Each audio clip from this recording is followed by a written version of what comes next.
मित्रों नमस्कार। आपका स्वागत है। आज पूरे देश के लिए गर्व का समय है। एक गर्व का माहौल है, खुशी का माहौल है। चंद्रयान चांद की तरफ उड़ पड़ा।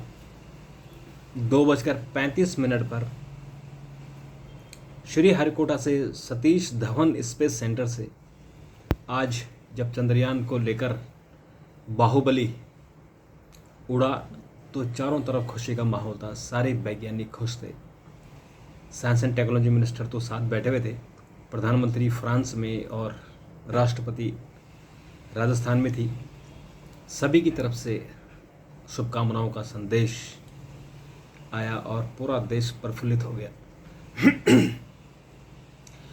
3.84 यानी 3,84,000 किलोमीटर दूर चांद तक ये चंद्रयान मिशन चंद्रयान 3 जाएगा और इस दौरान उसे इतनी लंबी दूरी उसे पार करने में लगभग वो 23 अगस्त को 5:45 पर सॉफ्ट लैंडिंग करेगा। 14 दिन तक वो लैंडर व रोवर चांद के दक्षिणी पोल पर एक्सपेरिमेंट करेगा। यानी जो उसका लैंड रोवर है वो 14 दिन तक रहेगा, लेकिन जो उसका ऑर्बिट को जो मूवमेंट करेगा वो तो कई साल तक चलेगा। जैसे हमने चंद्रयान 2 में देखा था, जो उसका रोवर लैंड नहीं कर पाया था, क्रैश लैंडिंग हो गई थी, लेकिन उसका जो शटल है वो अभी भी वहाँ मूवमेंट कर रहा है और वहाँ से तस्वीरें फेंक रहा है। तो अभी शानदार लॉन्चिंग के बाद अब इंतज़ार है सफल सॉफ्ट लैंडिंग का, क्योंकि लॉन्चिंग तो हो गई है, लैंडिंग में थोड़ी दिक्कत होती है, लेकिन सब कुछ ठीक हो। जिस तरह से साइंटिस्टों ने 2019 के बाद 4 साल की मेहनत में जो कमियां थी चंद्रयान 2 की, जहां कमियां थी उन कमियों को दूर करके और नया चंद्रयान तैयार किया है और चंद्रयान 3 अपने मिशन पर निकल पड़ा है। और ये अब 23 अगस्त को अब हम बात करेंगे जब ये ऑर्बिट पर जाएगा, जब ये चांद के ऑर्बिट में घुसेगा और फिर वहाँ से इसको करीबन 14-15 दिन और लगेंगे और 23 अगस्त को ये उसका जो रोवर है वो सॉफ्ट लैंडिंग कर देगा। तो मित्रों ये एक खुशी की खबर जो पूरे देशवासियों को जिसकी इंतज़ार है। अब थोड़ा सा बात कर ली जाए यमुना जी की। पहाड़ों में खासकर हिमाचल और उत्तराखंड में बारिश है, उसके कारण यमुना में बहुत तेज़ बाढ़ आई है और वो पानी दिल्ली पहुंचा है। और दिल्ली में चूँकि व्यवस्था नहीं है, यहाँ एंक्रोचमेंट हो रखे हैं यमुना पर। यमुना के अंदर लोगों ने झुग्गियाँ बसाई हुई हैं, घर बसाए हुए हैं, उसके आसपास सारे एंक्रोचमेंट है। तो नदी के लिए जब आपने नदी का प्रवाह रोका तो नदी अब शहर की तरफ आई है। तो दिल्ली में जो ITO है, लाल किला है, RTO है, वहाँ पानी भरा हुआ है। और आज दिल्ली सरकार ने भी आदेश दिया है कि लोग वर्क फ्रॉम होम करें, क्योंकि जो जमुना पार से जमुना आर और जमुना आर से जमुना पार जो ट्रैफिक है वो नहीं जा पा रहा है। चारों तरफ ट्रैफिक, चारों तरफ जाम लगा हुआ है। तो इस तरह से दिल्ली का हालत तो ये है, जो 209 मीटर तक चला गया था यमुना का स्तर, वो अब घटकर 208.25 मीटर पर आ गया। यानी थोड़ा सा उसमें गिरावट आई है, लेकिन अभी खबर है कि उत्तराखंड में फिर बारिश हो रही है, तो इसका मतलब ये कि यमुना का स्तर फिर बढ़ेगा और फिर दिल्ली में बाढ़ आने वाली है। और ऐसा उम्मीद है कि आज रात शायद कुछ बढ़ोतरी होगी, तो फिर एक चिंता का विषय जरूर है।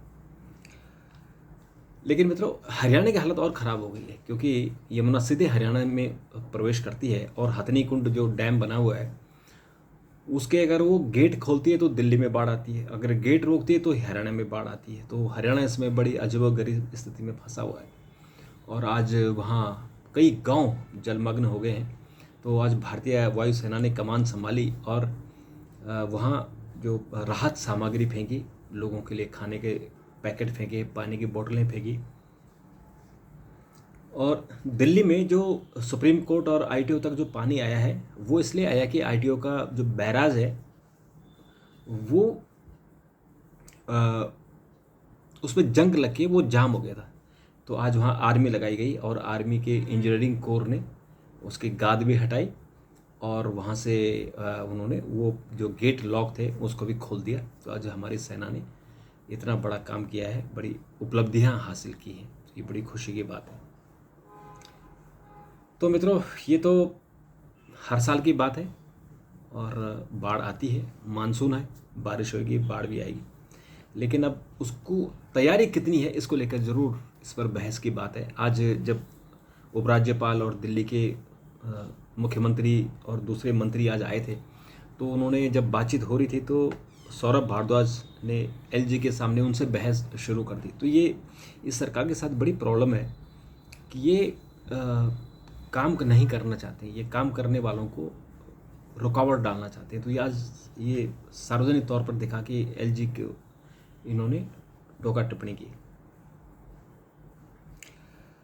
मित्रों, अब थोड़ी सी राजनीति की बात करते हैं। महाराष्ट्र में शिंदे सरकार का एक्सपेंशन हो गया है, क्योंकि जब ये अजित पवार एनडीए में शामिल हुए तो उनको उप मुख्यमंत्री बना दिया गया था, लेकिन उसके बाद मंत्रियों के विभाग नहीं बदले थे, तो आवंटित नहीं किए गए थे। तो आज जो विभाग बदले गए हैं उसमें अजित पवार को वित्त मंत्री बनाया गया है और 8 जो सहयोगी उनके जो मंत्री हैं उनको भी डिपार्टमेंट दे दिए गए हैं। और इसमें धनंजय मुंडे को कृषि, दिलीप वालसे पाटिल को सहकारिता और जो मुशर्रफ हैं उनको शिक्षा, जगन भुजबल को खाद्य एवं नागरिक आपूर्ति, धर्मभाव आवाण को खाद्य एवं औषधि प्रशासन, संजय बनसोड़े को खेल, अदिति तटकरे को महिला बाल विकास, अनिल पाटिल को राहत पुनर्वास आपदा प्रबंधन की जिम्मेदारी सौंपी गई है। तो देखते हैं कितने दिन चलेगा, क्योंकि अभी इसमें झोल है, क्योंकि ये कितने दिन टिकेगी सरकार, ये भी बड़ी अभी इसमें कुछ कहा नहीं जा सकता। मित्रों, आज मुंबई हाईकोर्ट ने फर्जी खबरों के खिलाफ केंद्र के एक आईटी नियम अतिवादी जो आईटी का नियम है उसको लेके कहा कि ये अतिवादी है और ये चींटी को मारने के लिए अब हथौड़े की क्या ज़रूरत है। मुंबई उच्च न्यायालय ने शुक्रवार को कहा कि सोशल मीडिया पर सरकार के खिलाफ प्रसारित फर्जी सामग्री पर लगाम लगाने के लिए सूचना प्रौद्योगिकी नियम में हाल में किए गए संशोधन अतिवादी साबित हो सकते हैं, क्योंकि चींटी को मारने के लिए हथौड़े की जरूरत नहीं है।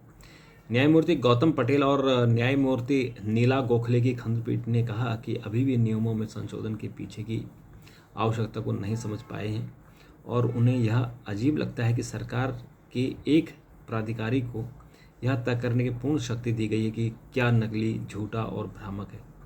पीठ ने कहा कि एक लोकतांत्रिक प्रक्रिया में सरकार भी उतनी ही भागीदार है जितना कि एक नागरिक, इसलिए एक नागरिक को सवाल करने तथा जवाब मांगने का मौलिक अधिकार है और सरकार जवाब देने के लिए बाध्य है। बहुत अच्छी बात कही, लेकिन सरकार कहाँ सुनती है, सरकार तो डंडा लेके घूम रही है। मेट्रो के 5वें पुल का निर्माण कार्य फिलहाल रोक दिया गया है, क्योंकि बाढ़ का जो खतरा है और बाढ़ वहाँ पानी भर गया है, तो इसके कारण जो यमुना में काम चल रहा था उसको फिलहाल रोक दिया गया है। दिल्ली में बाढ़ के कारण आईपी यूनिवर्सिटी और दिल्ली विश्वविद्यालय की जो एग्ज़ाम है उनको फिलहाल रोक दिया गया है, स्थगित कर दिया गया है। तो बाद में जैसे ये मुझे लगता है हफ्ते भर में जब हालात सामान्य हो जाएंगे तो फिर उसके बाद दोबारा से चीज़ें फिर जो जीवन है वो सामान्य तौर पर चलने लगेगी।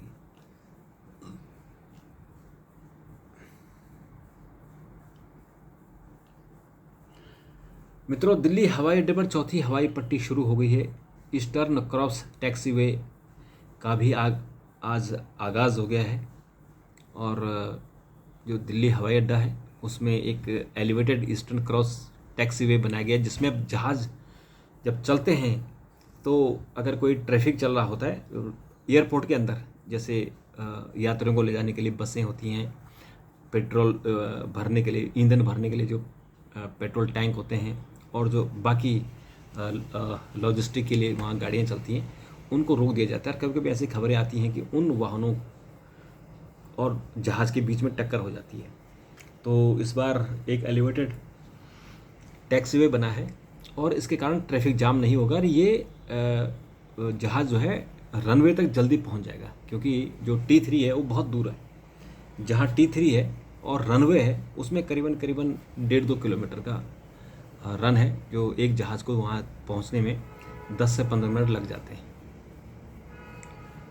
तो आज ये बड़ा अच्छा काम हुआ और इस पर ज्योतिराज सिंधिया और वीके सिंह और GM राव और राजीव बंसल वगैरह तमाम लोग वहाँ उपस्थित थे और उन्होंने इसका उद्घाटन किया।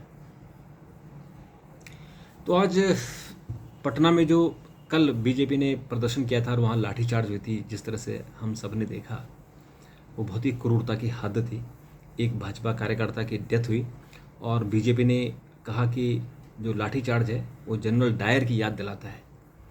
जो नीतीश कुमार हैं उन्होंने जनरल डायर की तरह लाठीचार्ज कराया और जलियांवाला कांड जैसा एक ये हादसा हुआ है। और बीजेपी ने इसमें एक कमेटी का गठन किया है, जो कमेटी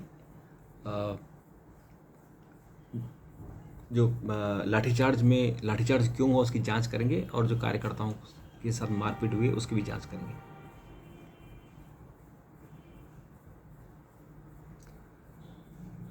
तो मित्रों,